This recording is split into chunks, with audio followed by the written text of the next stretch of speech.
This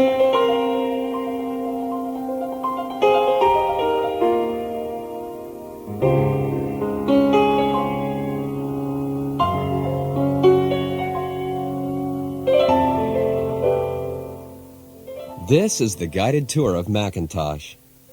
If you've set up your Macintosh as shown in the unpacking and setup instructions, please find the disk with the title, A Guided Tour of Macintosh, and insert it into the disk drive below the screen. Put it in with the metal end first and the label up. Push it all the way in. When you turn on your Macintosh next, it will take you through a series of short exercises that'll help you master the mouse and the few skills you need to get the most out of your Macintosh. Please stop your tape recorder now and turn on your Macintosh by reaching to the left of the back and flipping the power switch up. Start your tape recorder again when you're finished with the mouse exercises.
If you have already done the mouse exercises and clicked on Continue at the very end, your screen should be displaying some boxes with different titles.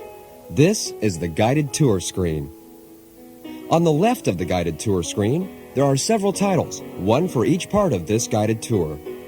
At the bottom right is one that says, I'm ready to stop. Clicking on I'm ready to stop will eject the disk out of the disk drive. You'll do that at the end or when you want to take a long break from your Macintosh. At the top right is a box that says Mousing Around. Clicking on Mousing Around will take you through the mouse exercises as many times as you wish until you know how to use the mouse.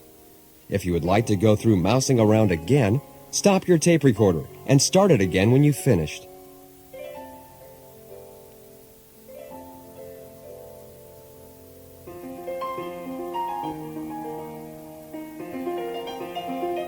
You're ready to start the guided tour.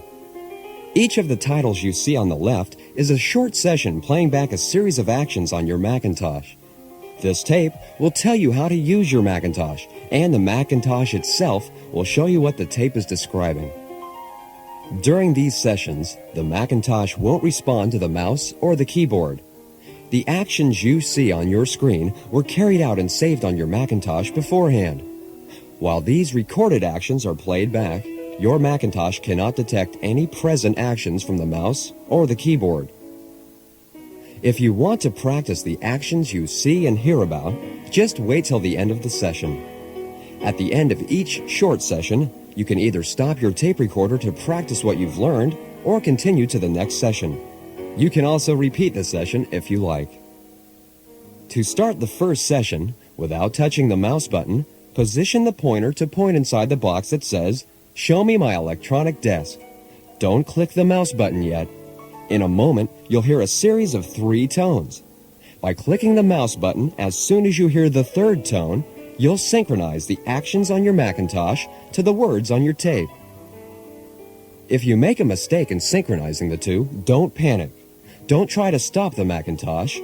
Let it run through the session. It is short, and you'll soon be back to your guided tour screen. Rewind your tape back to the 3 tones for that particular session and get set to synchronize again. Ready to start on the first session? Be sure the pointer is pointing inside the box that says, "Show me my electronic desk." Listen to the 3 tones now. Without moving the mouse, click the mouse button as soon as you hear the 3rd tone.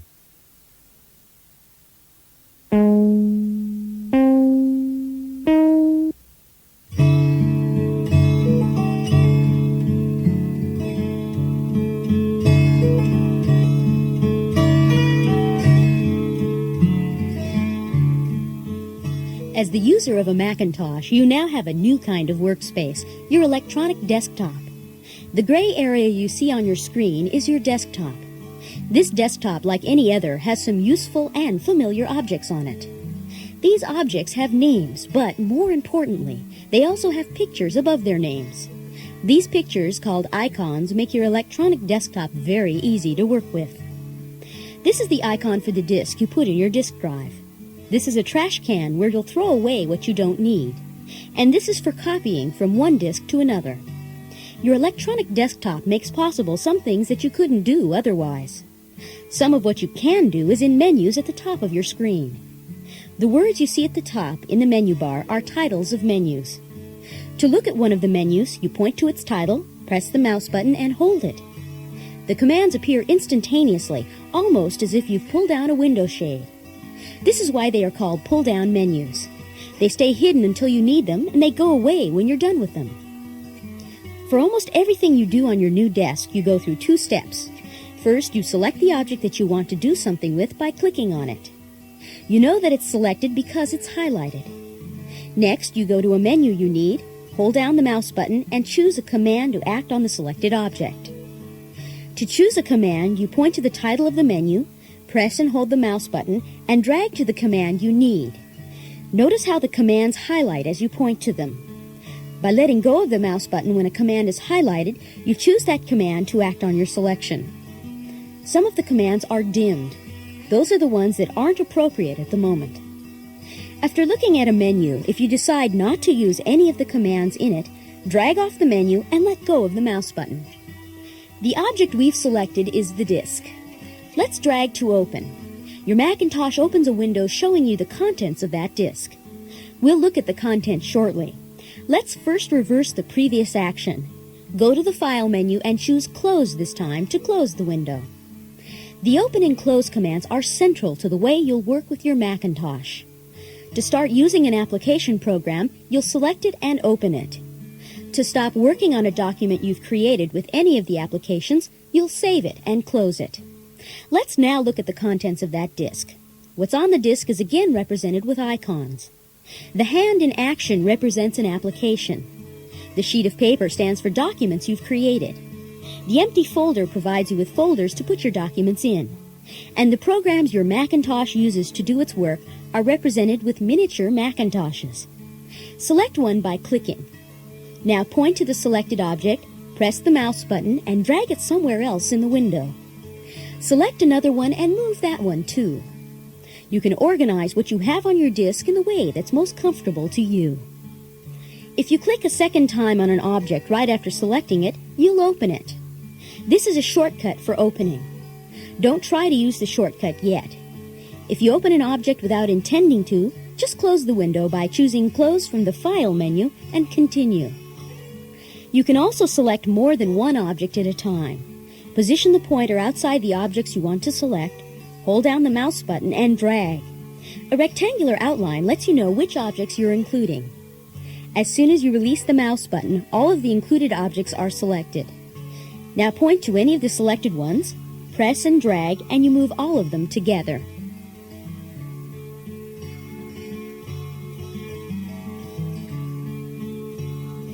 To change the selection, just click on the next object you want to select. The previous objects are automatically deselected. You can also deselect your last selection by clicking anywhere outside the icons. We've come to the end of this session. To go back to the guided tour screen, there's a menu entitled Training with a single command named Quit. It's there so that you can quit your desktop and go back to the guided tour screen anytime you want. This is a special command on your guided tour disk. It doesn't appear on your system disk. Let's choose the Quit command from the Training menu and go back to where we started.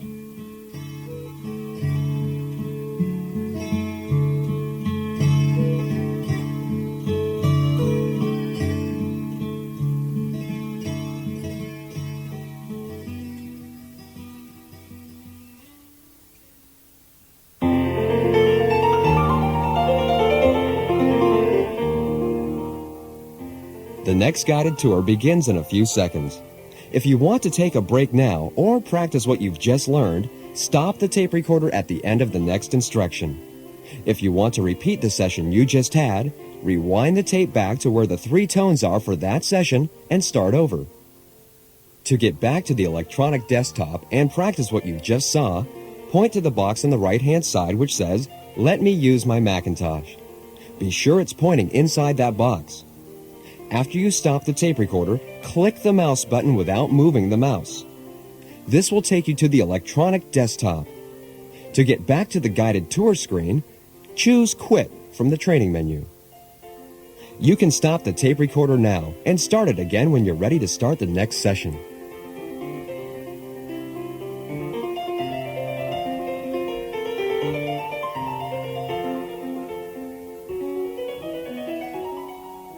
Ready for the next tour? If you haven't quit the desktop, do it now to get back to the guided tour screen. Choose Quit from the Training menu.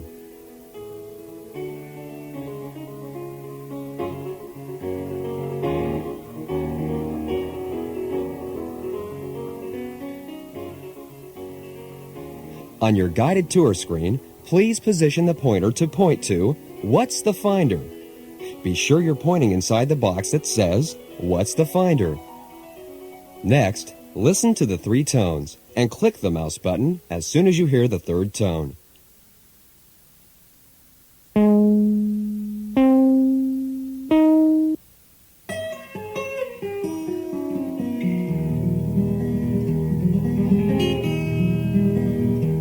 The Finder is an application on your Macintosh that helps you organize all other applications and the documents you create with them. The Finder is there every time you start your Macintosh and every time you go from one application to another. With the Finder, you open and close the various applications you'll use on your Macintosh, and you manipulate the documents you create with these applications. There's a document on this disk named Example. Let's say you plan to make some changes on this document. But before you make the changes, you want to file a copy of it as it stands now. Select the document and choose the Duplicate command from the File menu. A copy of that document now appears right next to it. You would like to rename the copy and call it Old. You can change the name of the document that's selected by just typing its new name using the keyboard. Next, you would like to put the old example in a folder. Select Empty Folder and choose Duplicate again. You now have another empty folder. Move it somewhere else and type a new name for it. Examples.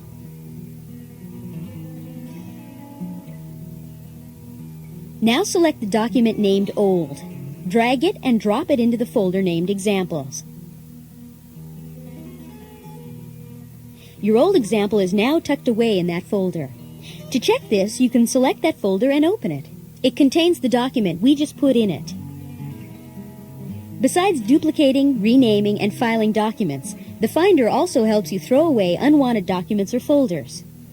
You do that by selecting the document or the folder that contains it and dragging it until it is on top of the trash can.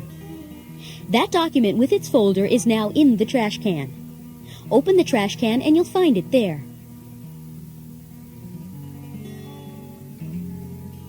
You can rescue an object from the trash can by selecting it while the trash can window is open and by dragging it back to your disk window. What you leave in the trash can will be disposed of permanently if you open a document or application or if you eject the disk from the disk drive.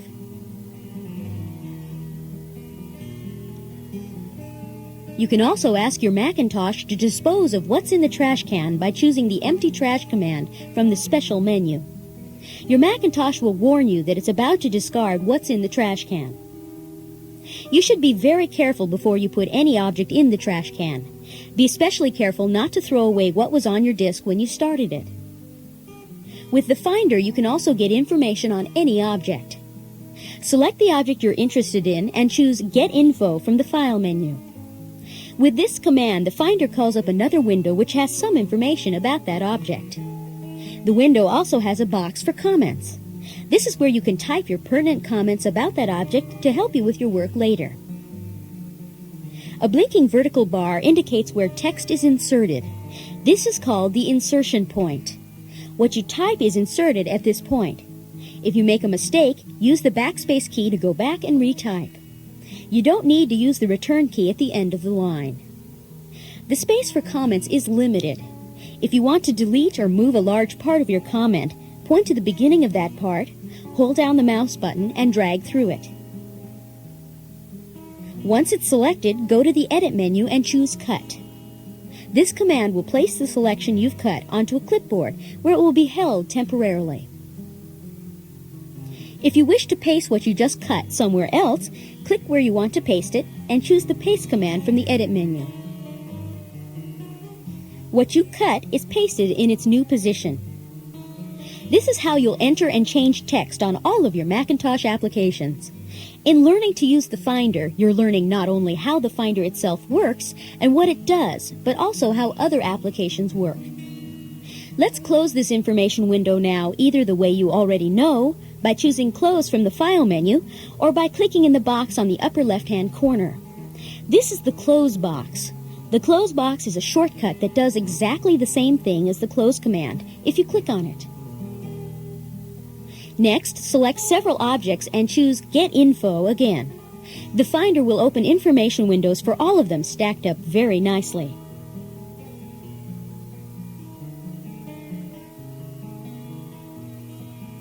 You can close each window after you've seen the information by clicking on the Close box in the upper left-hand corner.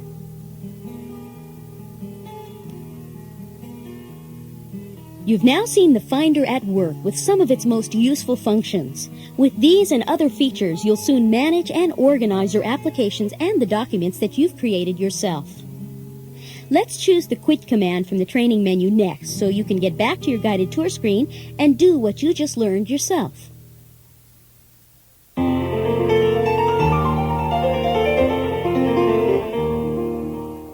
You can stop and practice now or continue.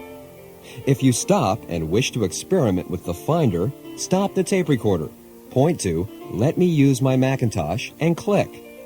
While you're doing what you've just learned, please throw away any new documents or folders and empty the trash before you go back to your guided tour.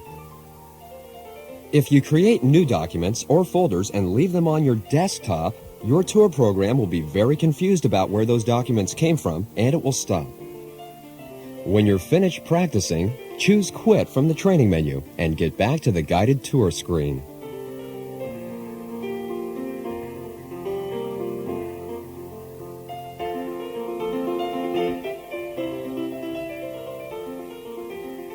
Are you ready for the next guided tour? On the guided tour screen, please position the pointer to point to Why do I have Windows? Be sure you're pointing to Why do I have Windows? Now listen to the 3 tones and click the mouse button as soon as you hear the 3rd tone.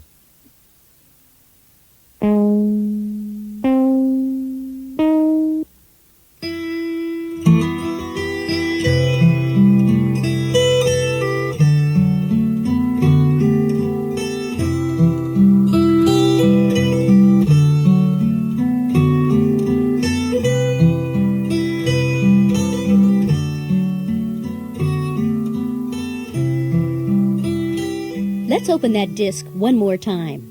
The window through which you see the contents covers only part of the gray desktop, letting you see what else is on your desktop. Let's select the empty folder next and open that one too. A new window opens on top of the old one, showing you the contents of empty folder.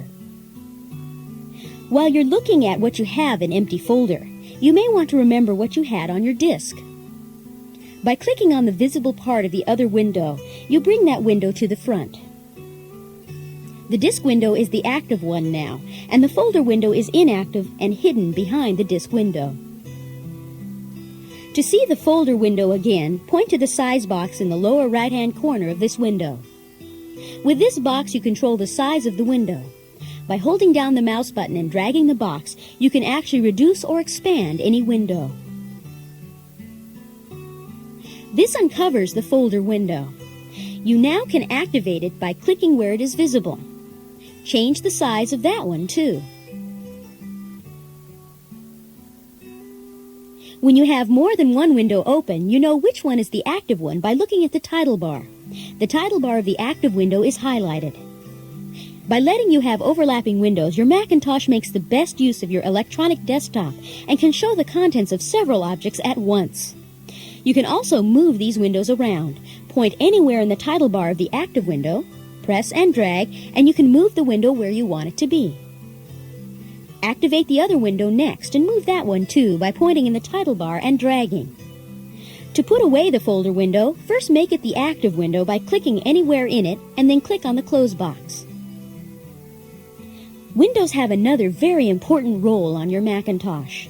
They let you view something larger than the screen by letting you scroll it. The gray bars on the right side and at the bottom of your window are scroll bars.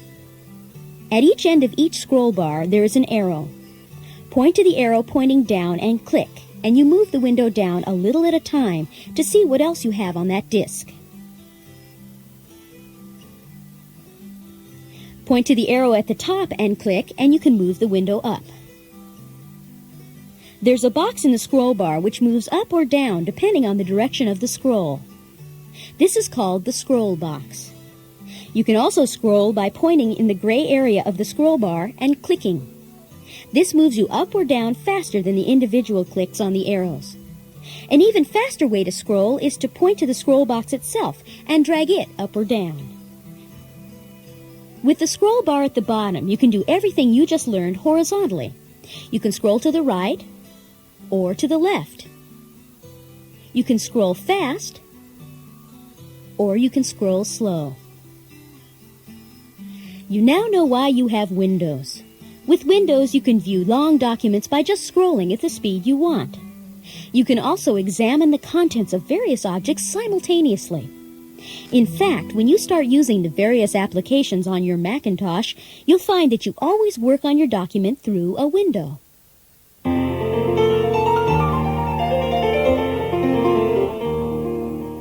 The next guided tour begins in a few seconds. If you want to take a break now or imitate what you just saw and experiment with the tools you've just learned about, stop the tape recorder at the end of the next instruction. To get to your desktop, point to Let me use my Macintosh and click the mouse button. Stop the tape recorder now and start it when you're ready for more.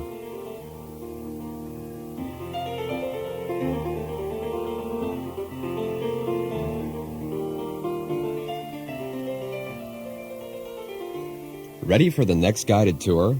Please position the pointer to point to what else is in the menus.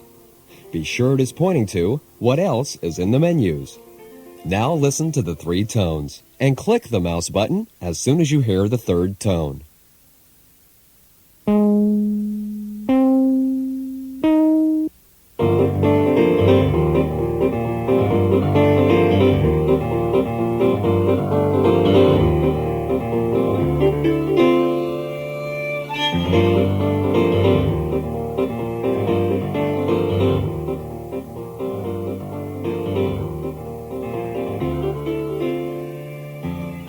You've used the File menu several times already. The commands in the File menu are very useful in opening documents, getting information about them, or filing them away. The File menu also has a print command. You can use this command when you have an Apple ImageWriter printer attached to your Macintosh and when you want to get a printed copy of some document. And there's the eject command to eject the disk from the disk drive. You'll use this command on your system disk. You'll eject your guided tour disk by clicking I am ready to stop on the guided tour screen. In the View menu, there are commands which help you view the objects on your disk in a number of different ways. You can view them by icon as they are now, or by name as they will be next. Or you can view them by date, or by size. With the few objects we have here, this may not seem very important right now, but you'll appreciate it later when it helps you sort out and remember your numerous and scattered documents. The Finder and all other applications on your Macintosh also come equipped with a menu which has an apple as its title. This menu contains objects called desk accessories. You can choose these accessories to appear on your desktop on top of whatever you might have there. These include a clock. Choose Clock and you have the date and the time displayed in a very elegant little clock. The Apple menu also has a calculator which works like any other calculator. You can have several desk accessories on top of any windows you may have open. But only one accessory is active at any time. You know which one is active by looking at the title bar. The title of the active one is highlighted. You activate the one you want just like the windows by clicking anywhere in it. You can also move these accessories around by pointing at the title bar of the active one and dragging. Again, just like the windows.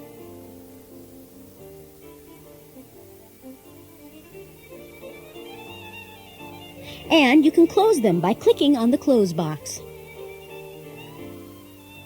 Another desk accessory is the control panel, which helps you set your Macintosh to work just the way you would like it to.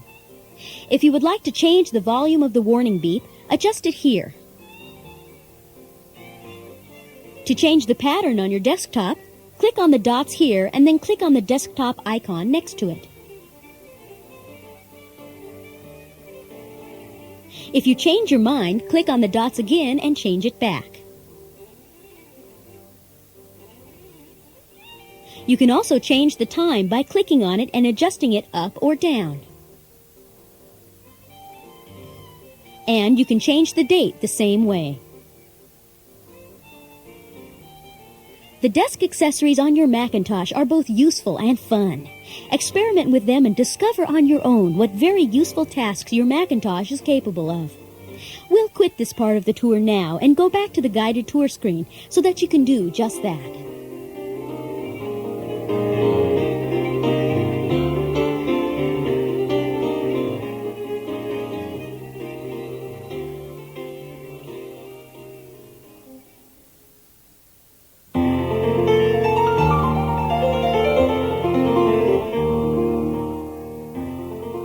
If you would like to practice what you've learned, please click on Let Me Use My Macintosh.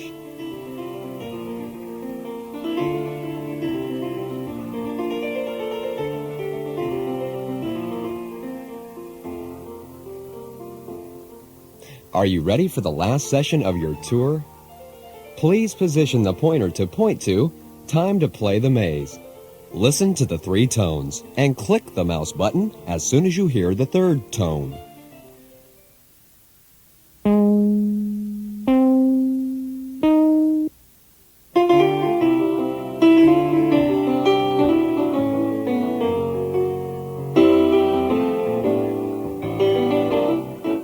You've learned almost everything you need to know about your Macintosh.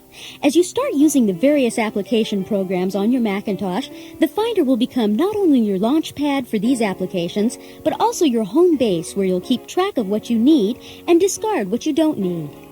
The contents of your application disks will vary, of course, but the method of using them will always be the same. After you open your disk, you select the application and open it. Let's use the maze game called Amazing as an example. Select it and open it.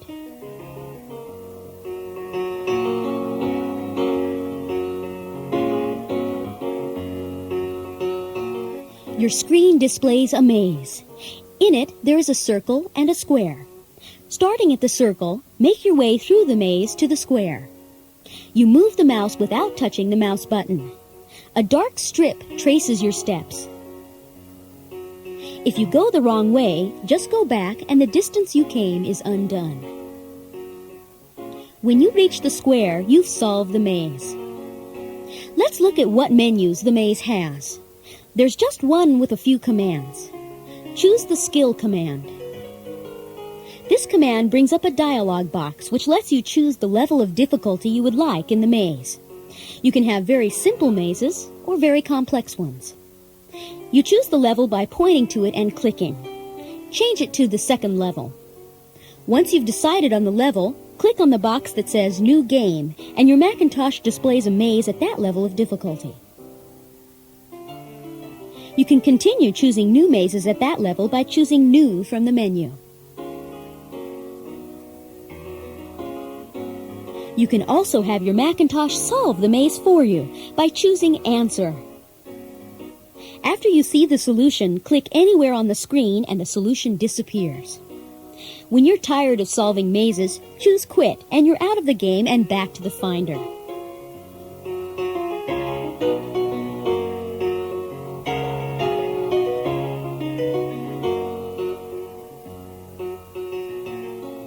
We've come to the end of the guided tour of Macintosh. You can keep this tour disc in the disk drive and practice what you've learned some more by clicking on Let me use my Macintosh. Or you can eject this disk and start on one of the application disks. To eject the disk when you're using the system disk, use the Eject command from the File menu. Select the icon for the disk that you want to eject and choose Eject. To eject the guided tour disc, let's first go back to the tour screen by choosing Quit from the Training menu.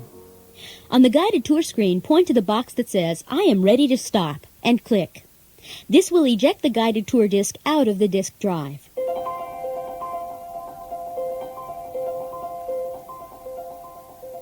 This guided tour has touched on the most important features of your electronic desktop. To read about these features and about others that we haven't covered here, please go to your Macintosh book for some very enjoyable and informative reading. If you wish to repeat this guided tour from the beginning, you don't need to rewind the cassette tape. The guided tour of Macintosh is repeated on side B of this tape.